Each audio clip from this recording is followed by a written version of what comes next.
Judy, after we achieve that self-acceptance, we still need to deal with the stress that's so much a part of our modern life, don't we? Well, that's true, and many people think it's just not possible to avoid those stresses. But we have quite another view of that now from Dr. Howard Murad. You know, many of my patients come to me and tell me, in this hectic world, I can't avoid stress. When we think about modern stress, it's the change in our culture that's made such a big difference. Think about it. What's happened in the last 20 years? There's more and more traffic. It takes you longer to get from place to place. You have more and more things to do. You have now an internet to look at all the time. You have less time to sleep. You are working 24/7.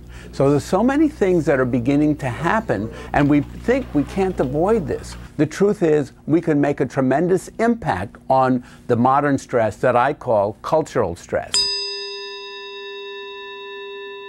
What's the worst thing we can do for somebody in jail? We put them in isolation. What we're doing to ourselves because of this stress is putting ourselves in isolation. We need to reduce internet isolation, or any kind. The average person has fewer close friends today than they did 5 years ago, only because they have more time on Facebook and the internet rather than touching people. Having a bear hug once in a while can make a huge impact on you. Reducing the time that you're spending on the internet and increasing the time that you're with friends is very important. How you direct your brain can make a difference in understanding how you can deal with that stress.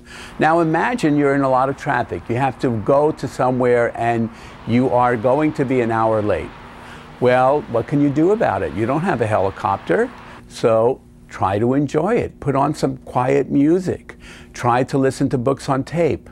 Begin to reframe the concept and say to yourself, at least I'm going to get there. At least I'm not in an accident. Another thing that begins to happen with our modern stress is that we're so busy, we tend not to be able to eat well. And we have what I call the standard American diet. 46% of the average diet in America is fast food. Fast food has no omegas. Omegas are so important for your brain, and we don't get them, then we have more and more depression. It is thought that by 2050, more than 60% of our population will be under stress such that they will need some antidepressant medication. And that is unbelievable that you can imagine that. What we can do about it is take time for ourselves. Eat better. Make sure you get those omegas, because your brain is made mostly of those good fats. Good GLAs are very important, along with all of the others. So eat those walnuts. Take that salmon. Begin to eat GLA-3, which is more difficult to get, but currants and things like that are very important.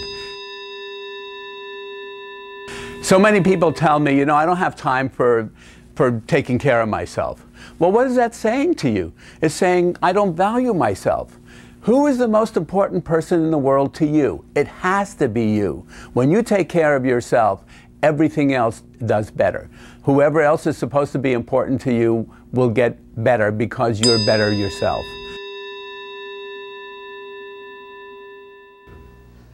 That's a great point, Judy. If we don't take care of ourselves, how can we take care of anyone else?